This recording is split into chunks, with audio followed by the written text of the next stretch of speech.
Welcome to Risky Women Radio, and this is a very special edition for it. Today, we're tackling a topic that sits in an uncomfortable intersection of finance and human suffering, human trafficking. And this is a special episode for the World Day Against Trafficking on July 30. So I hope you all make the time to listen to this episode. Every year, forced labor generates hundreds of billions of dollars in illegal profits. And much of the money passes through the very systems that our industry is built to protect, which means that people sitting in compliance, fraud, and financial crime teams aren't just guarding against loss. In cases like this, they're often the first line standing between trafficking network and the people it exploits. In this episode, Tracing Trafficking Through the Financial System, I'm joined by two guests who see this problem from different vantage points. Archana Kotecha is a human rights practitioner that has worked in this space for almost 2 decades. And Anurag Mohapatra of Actimize brings a strategic industry-wide view on how detection technology and typologies are evolving to keep pace. Together, we'll talk about what the red flags really mean, why major global events like the 2026 World Cup raises the stakes, and what it actually takes to turn a suspicious activity report into a rescue. So during our discussion, we'll reference some of the findings in the Actimize Human Trafficking Investigative and Response Guide for the World Cup 2026. So we'll put that link in the notes as well so that you can refer to that later. Also. Now, let me just give a quick, brief introduction to our fabulous experts that we have on our session today. So Anurag is the Director of Product Management and Fraud Strategy at Actimize and works with financial institutions to build fraud strategies that hold up against increasingly sophisticated AI-enabled threats. From authorized push payment scams to synthetic identity fraud and deepfake-enabled attacks. With over 20 plus years experience in product management and consulting with domain expertise in financial crime and compliance. And then our second guest is changing the conversation around compliance, proving it can be one of the most powerful drivers of business transformation and human rights. Archana is the Chief Impact Officer at Diginex. She's a UK qualified barrister, former corporate lawyer, and one of the world's leading experts on human trafficking, forced labour, and responsible supply chains. For more than 15 years, she's advised governments, UN agencies, global businesses across Asia, helping organisations move beyond compliance to create real impact to workers and communities. She's also the founder of the Remedy Project and React Asia, where she's pioneering new approaches to responsible business and setting the benchmark for what good corporate citizenship looks like. Recognised as one of the Financial Times top 10 innovative lawyers in Asia Pacific and a recipient of the Emily Ashurst Anti-Slavery Leadership Award, Archana brings a unique blend of legal expertise, commercial insight, and unwavering purpose. And Archana and I actually appeared together on Risky Women Radio and the Impact podcast back in Series 1, and we are now at Series 9. That was in 2018. So check out Series 1, Episode 5. She's one of our founding Risky Women and a woman to watch. So welcome, Archana and Anurag. Thank you. Thanks, Kimberly. Great to be here. Excellent to have you both here. So let's kick off with you, Archana. You've spent years, as we said, working directly with trafficking survivors in Southeast Asia. What was the moment that you realised banks could be part of the solution and not just bystanders? Thanks, Kimberly, for this great question. So, I joined an organization, a small anti-trafficking NGO that was just starting up in Hong Kong, and that was named Liberty Asia at the time. It was founded by a gentleman called Duncan Jepson, real visionary, but he came from a background of legal compliance within a financial institution. He was naturally very curious about the money flows and about the possibility of disrupting the business of human trafficking, by disrupting money flows. And my background at that time was working with human trafficking survivors, and primarily from a legal angle. So the marriage of the two skill sets seemed to be quite brilliant in terms of synergistic in really thinking through, if we are to really disrupt the business of human trafficking, and if law enforcement isn't quite there and we have not so much control over law enforcement, what would be another way of thinking about it? And given that human trafficking really is about the exploitation of people for commercial gain, where was that commercial gain sitting? And the idea that our financial institutions were profiting or banking the proceeds of this crime was simply staggering. So we started really having this conversation, speaking about it in different fora. We were given space at the Financial Action Task Force meetings. We were given space at Egmont meetings. And we were given a lot of space at financial institutions to come in and to really talk about this idea of proceeds of crime and why it was important that financial institutions upskilled their financial intelligence folks around identifying the red flags to this issue and really understanding and getting under the skin of it a lot more. So that's how the journey really started. And, the journey got stronger and stronger. And a couple of years in, there was guidance from the Financial Action Task Force. There was some association of banks that were putting out guidance around human trafficking. So, it was a job well done. And Liberty Asia, then renamed Liberty Shared, was certainly one of the pioneering NGOs that was really, instrumental in pushing this narrative forward. Yes, and I remember that from my time at Thomson Reuters, and obviously we had a strong partnership with Liberty Asia and getting data into WorldCheck as part of that whole process, which was always very interesting. What are the biggest misconceptions, though, that businesses still have about modern slavery and human trafficking? I think one of the biggest misconceptions is that it's rare, it's confined to high-risk countries. Actually, it can be embedded in ordinary business models across global supply chains, and often it is hidden in plain sight. It happens also in other settings, for example, in and around conflict areas. It overlaps with large migratory movements of people that might be due to climate change or loss of livelihood or lack of economic opportunities. And I think there is this idea that modern slavery is a criminal issue. It's not just a criminal issue. It's a business, it's a governance and a supply chain risk also. And it often arises from weaknesses such as unethical recruitment, worker paid recruitment fees, excessive subcontracting, weak oversight, and an absence of safe worker voice. In fact, we see that the absence of reported cases often leads to an interpretation that there is no exploitation. Mm-hmm. But workers often fear retaliation, dismissal, consequences of debt or immigration action if they report abuse.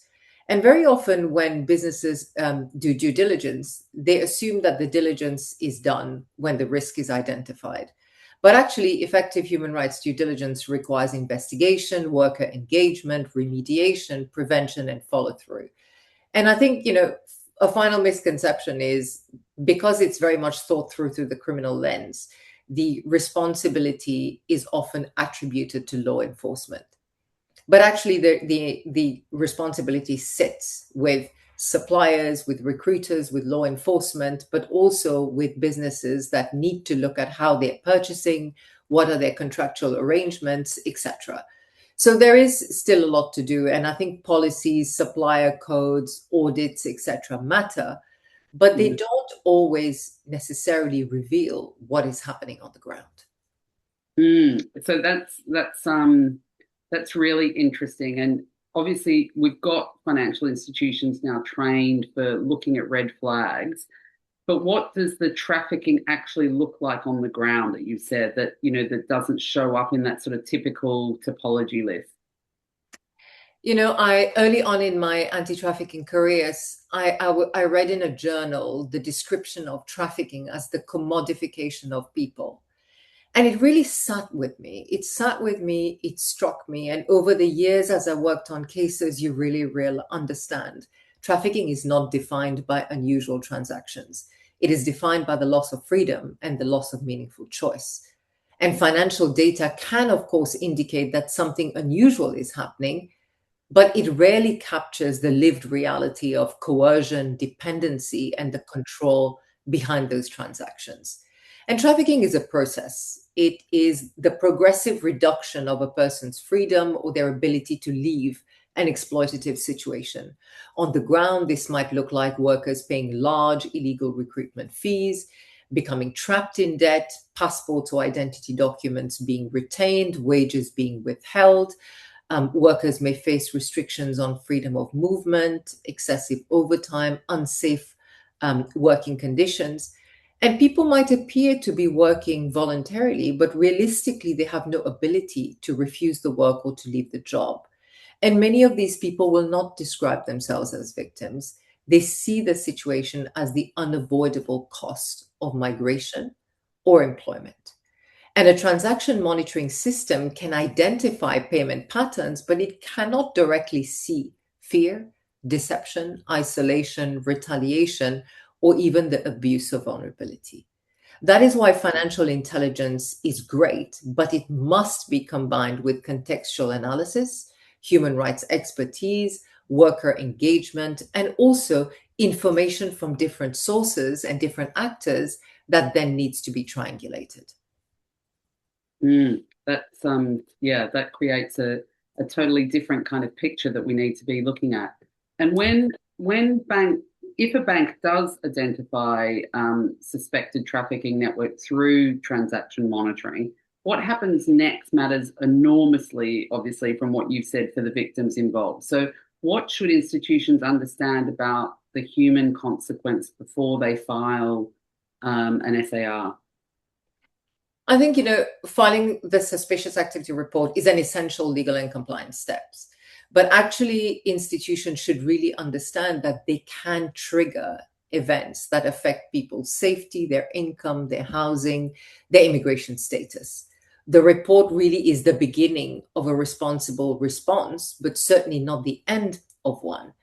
Every suspected network involves people who are being controlled, exploited, or are at immediate risk. Disrupting accounts or financial flows can be necessary, but sometimes a poorly sequenced intervention may cause unintended harm. Victims, for example, might lose their wages suddenly. They may lose their accommodation, access to food, or have contact with family cut off. Perpetrators can retaliate against victims. They can destroy evidence, or they can really intensify control if they become aware of scrutiny. One just has to, think back in very recent past around the scam compounds and how those operated with impunity across so many countries, and how long it took law enforcement efforts to really start clamping down on these. And these, we haven't seen the end of those. And those scam compounds really marked an evolution in the way human trafficking evolved on the ground. And therefore, when one thinks about, responses also need to evolve with the way the crime is evolving on the ground. So institutions, should therefore also think about human consequences alongside the regulatory obligation to report. So some of the questions you would ask is there an immediate safeguarding risk? Which specialist law enforcement team should receive the intelligence? Are victim support or anti-trafficking organizations able to help? And banks should not directly investigate or contact suspected victims in any way or shape or form that might actually compromise law enforcement action or increase danger.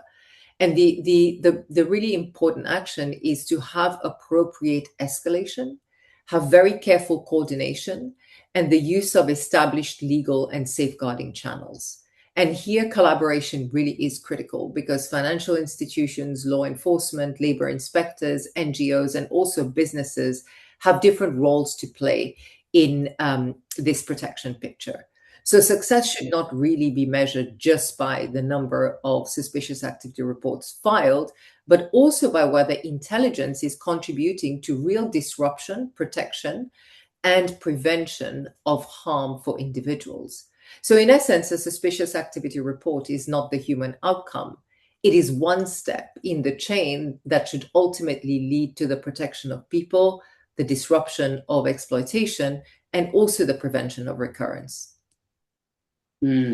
Yes, and it's such a global connected problem as well. So it's a challenging one. So Anurag, I'd love to bring you into the conversation now. And I mentioned already the nice Actimize report where you highlighted the World Cup and large sporting events like the FIFA World Cup change travel, accommodation, payment patterns. What makes these events particularly attractive to traffickers? Thanks, Kimberly. So first, I want to clarify that these events doesn't necessarily create trafficking. They do two things. They kind of remove or hide the activity. They make it easier to hide the activity, the financial activity, much better. Because think about a multi-city, multi-country event like the one that we just had here in the US, Mexico, and Canada. There's people moving, a huge influx of people into a new geography, into a new country. So millions of people coming in, uh, new transactions. There's also people moving between cities, so it makes it easier. So the demand, there's a demand spike, and you can take a demand spike for hotels, demand spike for new cheap labor. The transaction volume increases in this period. There's also movement. So think about it. If there was suddenly a set of transactions going into an account from all over the place from multiple countries, that looks suspicious. But it's so easy to hide it under the guise of, oh, it's just a traveling. Probably it's just a traveling fan making its way through the World Cup. So these large events they take away those two things. One is the stable location and the stable transaction barrier, and that's why these make it attractive for traffickers. This is a secondary reason also. I think Archana mentioned the scam compounds and the during the World Cups or any large events, the number of scams, like I've received so many phishing scam emails saying cheap tickets are available for games. So number of scams that go up during these events. It could be a World Cup. It could be any kind of sporting event. It could be a Taylor Swift Eras concert, what have you. But any large event that has the magnitude to draw a huge amount of people is particularly effective at hiding or abstracting that activity. So I think banks need to prepare for that. So there needs to be a three-stage planning. You need to plan ahead of the event, train the staff to look at those red flags, to look at those typologies. During the event, obviously, you have to react very quickly. There is not enough time, but also that there needs to be a post event review and learning that feeds into into the rules, into the models that they put in. And how are you seeing from, you're sitting sort of in the middle of whole lot of different customers. How is the industry's approach to detecting trafficking related financial activity evolving, and where do you think they're still catching up? So the industry is very serious about human trafficking. Financial industry is very serious about human trafficking. I was speaking to some of the fraud and AML executives, and I asked them that is human trafficking, detecting human trafficking, only a SAR filing exercise? Is it just a compliance checkbox because you have to do it? And the answer was very outright. They said, no, it's not just a SAR filing exercise. We are looking for those patterns. We are actively, and every suspicious activity report that we file, we are ensuring that there has enough detail in it so that law enforcement and people higher up the chain can work on that to dismantle these networks. If you look at just the FinCEN SAR data, I know that the number of SARs does not really create the impact like Archana was speaking, but institutions have been filing more SARs related to human trafficking. In 2024, the number went up by 58% year over year. So they're tracking it more, they're filing more reports. But what's changing underneath all those reports is the way they're detecting human trafficking. So it's gone from a single transaction analysis to an account level analysis. So they're not looking at isolated transactions. This is where a lot of the noise is created. So the systems are improving. The rules are now looking at patterns of transaction rather than a single transaction that we are looking at. Systems are being designed to look at specific merchant category codes, specific denominations of transaction, dollar values of transactions. There is a rolling window analysis. So this analysis that goes beyond identifying just spotting single transaction. Oh, there was an unusual hotel checkout at late evening hours. Let's flag that. That creates noise. But the evolution from a single transaction to pattern analysis really is helping. Is the evolution.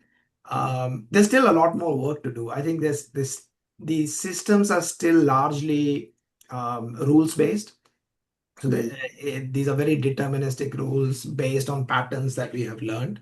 So this and our traffickers are very smart. They change the behavior, they change the channels through which the money moves, they change the type of transactions that they use, whether it's peer-to-peer transactions versus checks versus crypto. So I think we need to adapt more. We need to use better technology, more self-learning, adaptable technology to identify human trafficking.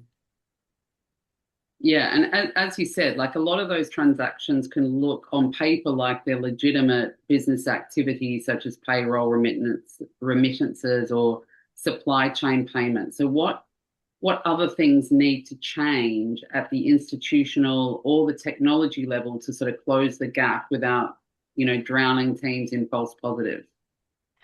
Yeah, and see, the honest answer is that hotel payment, a cash deposit, remittance, it's not an evidence of anything. Right? This is completely normal behavior for millions of hundreds of customers at that particular institution.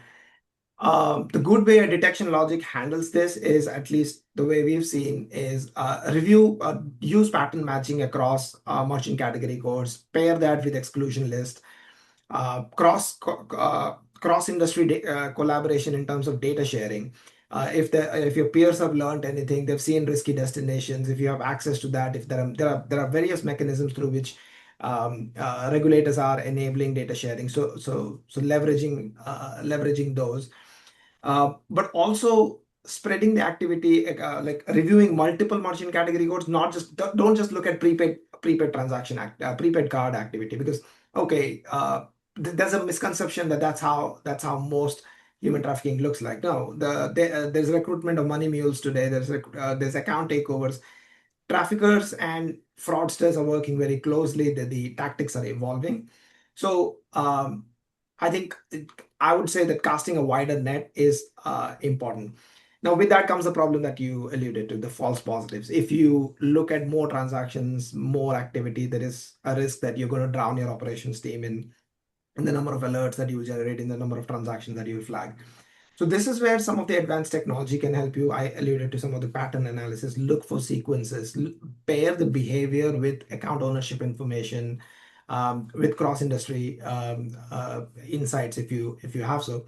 But also, I think technology has evolved over the years. There's this. Again, I don't want. I'll just mention one. So graph technology, which is very interesting, because you can look at networks rather than transactions. Multiple transactions will look isolated when you look at them separately. But when you start to connect the destinations over a single hop or over multiple transactions, they will all lead to a single destination. This is where you start to go beyond individual entities and start to look at a human trafficking network. So by leveraging some of this technology, going beyond transactions into account and entity level analysis, financial institutions can reduce the number of false positives. And you mentioned data sharing. So where are you seeing sort of public-private partnerships and typology sharing initiatives that are working really well? And I guess what's stopping that moving faster?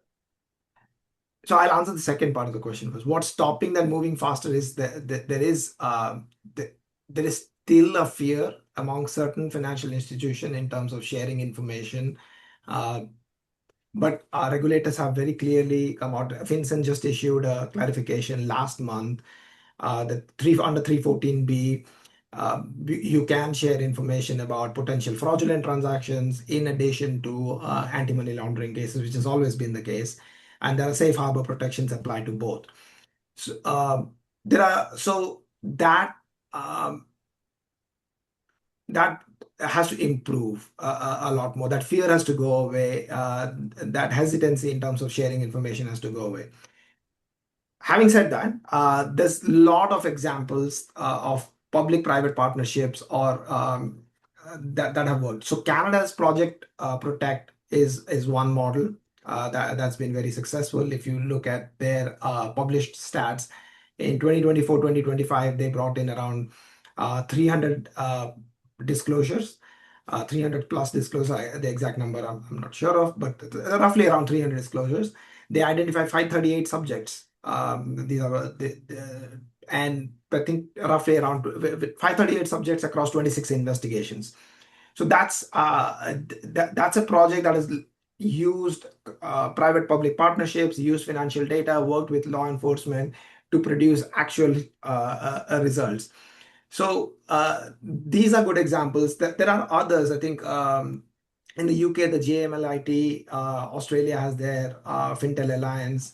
Um, w- uh, if you look at globally across the regulators now, there is information sharing is something that most regulators are talking about, whether it is FinCEN in the US, Japan has made information sharing about fraud and financial crime mandatory in one of the new um, memorandums they have released. If you look at the European Union's payments systems as a payment system regulation that's going to go effective sometime next year, they've made information sharing mandatory. So information sharing across the industry is being seen as the most effective tool to identify and disrupt fraudulent activities, money laundering, human trafficking. Right. Good. Some good progress and some good examples. And I guess no conversation would be complete these days without talking about AI. And you've talked about, like, in the report, it suggests multiple small indicators can become powerful when viewed together. You talked about this sort of pattern recognition. How is AI changing our ability to connect those dots? I guess, Anurag, you kick off, and then if you want to add anything, Archana. Yeah, I tried my best not to use that word. I tried my best to skirt around it. I know most technologists are guilty of just saying AI a few number of times and walking away. So I've tried my best. But see, it's good at recognizing those patterns, learning from behavior that has seen in the past, and then recognizing those signals very early.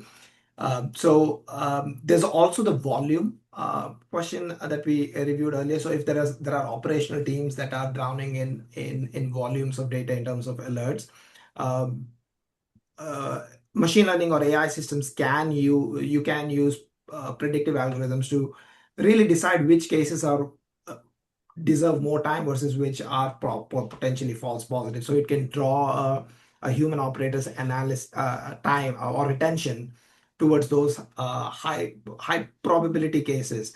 So these are some ways that AI is really helping. I mentioned graph analytics, which is also another technology that we are seeing being leveraged to identify mule networks, fraud rings, human trafficking networks. Um, so yeah, these are some good applications. What I was going to say is it's great applying AI to surface the risk. The it should not be used to decide on the fate of a transaction. AI should not be used to automatically um, pronounce guilt or identity, say that, oh, this account definitely looks like it's involved in the human trafficking or money laundering.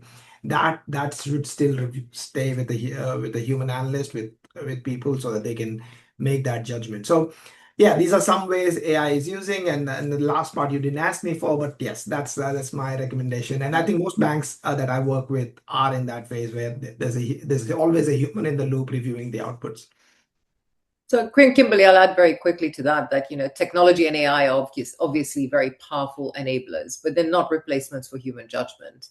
And one should not forget that, AI comes at a cost as well. And there are human rights issues that are attached to the use of AI as well, which we cannot discard altogether. And I think AI is brilliant for connecting information, identifying patterns, and detecting risks early. But decisions relating to victims, to accounts, to investigations and remedy actually require human judgment, empathy, and local context. What I also think AI can help with is, for example, banks have unique data sets that can reveal hidden networks. And the opportunity to combine these data sets with intelligence that relates to supply chain data, worker voice, and human rights expertise is something that would be really interesting to look at. And I don't think we have really seen so far a strong marriage of these different data sets. They're all being considered separately.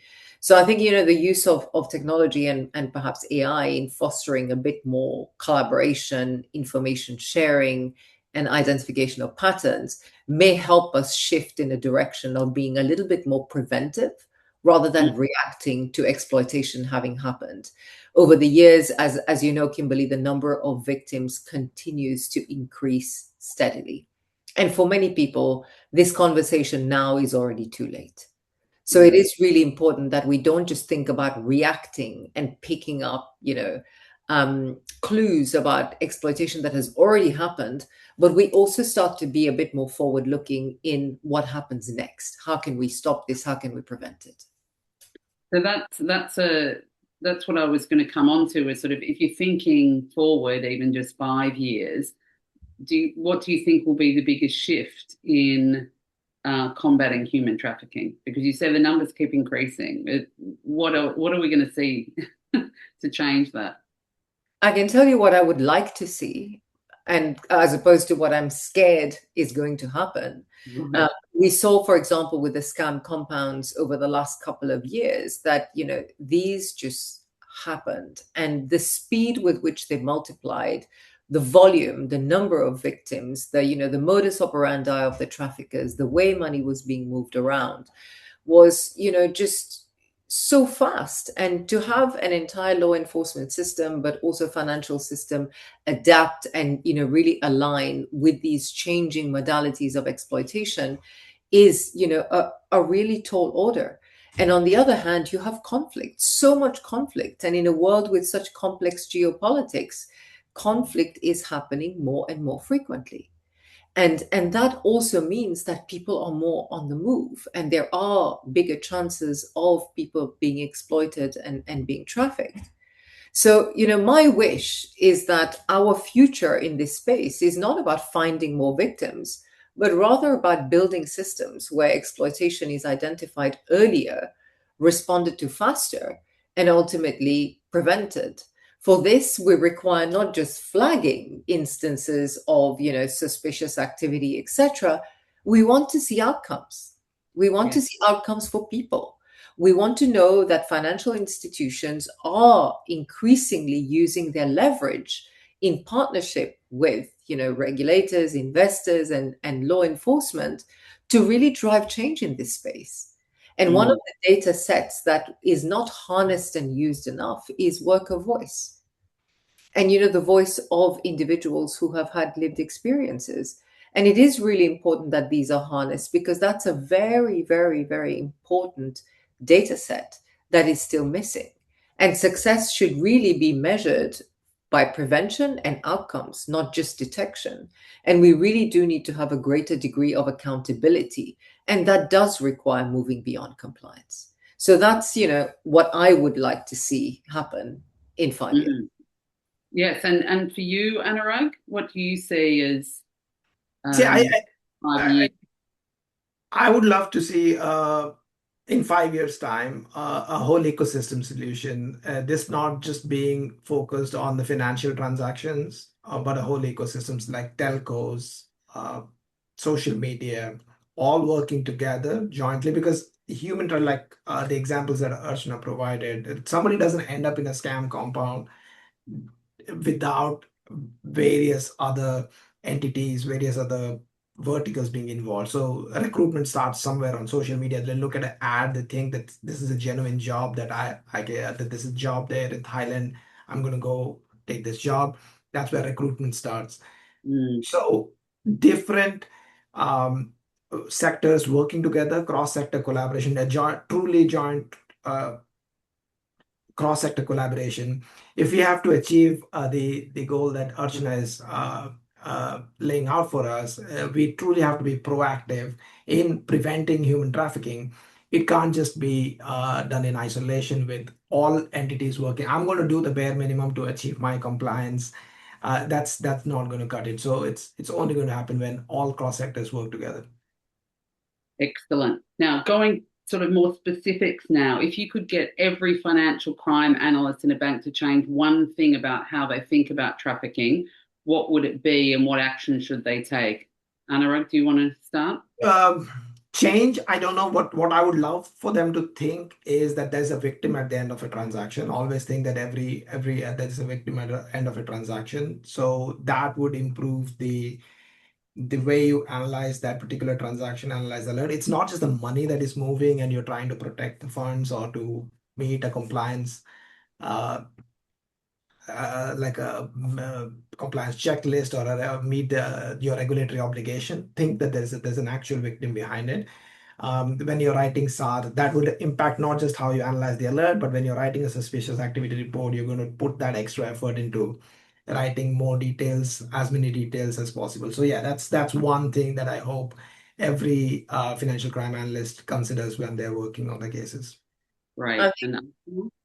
I think for me, it would really have to be that compliance is most powerful when it connects detection to decisions and action and real world protection for people. So that means, the role that you're playing as a financial crime analyst is really critical in driving to decisions that really make change for people.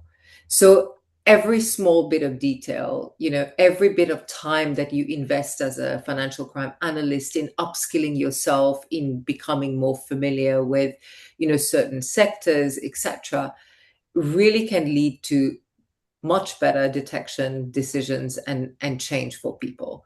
And as I said earlier, Kimberly, I've been doing this for almost 20 years now. And it really is hard to stay optimistic when we look at the rising number of people that continue to fall victim to modern slavery. And let's not forget that, modern slavery isn't just human trafficking. It includes forced labor and many other different types of crimes that actually remove people's ability to make informed choices for themselves. And the consequences of this for themselves, for their families, and their communities are dire. And those consequences are suffered not just by them, but by the rest of the world as well. Absolutely. So I hope today's conversation has at least continued to put a light on this very important subject. And I hope our listeners take something away from this in their roles and they can, action some change that, as you said, moves us towards prevention rather than to the situation we're in now. Now, I am going to ask you to try to be optimistic to end on this. So what gives you the most optimism? So Archana, because you mentioned it's hard to be optimistic. It's probably not a good idea to start with me because I'm usually a glass half empty person. But, I've been doing this for 2 decades, and there is a reason why I keep waking up every day with even more energy than the day before to do this. I do think that, we can work together, and, there is so much progress in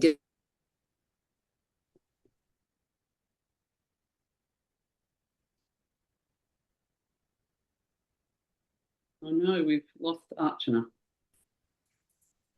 She's back, I think. Okay, you're back. I'm here.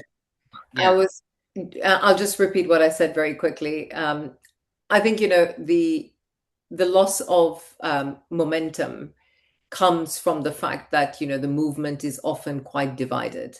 And a coming together is really important. And it gives me optimism because I see a lot of progress in different pockets, and we just must work harder at bringing it together.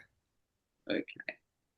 And Anurag, gives you the most optimism? So I think a lot of the work that people like Archana, organizations like hers are doing. There's organizations like the Humanity Research Project. There's Ling Lee. She's doing some incredible work in Cambodia. So and there's people like Erin West in the US with Operation Shamrock. They're raising a lot of awareness. So that brings a lot of confidence that this is a problem where there is genuine there's people actually want to solve this problem. They want to invest resources, they want to invest their time, they want to spend money on technology to solve this problem. So that gives me confidence and optimism. Well, thank you both for being part of this conversation. I think we covered a lot of ground, but obviously there was much more that we could have spoken about. But thank you for being part of our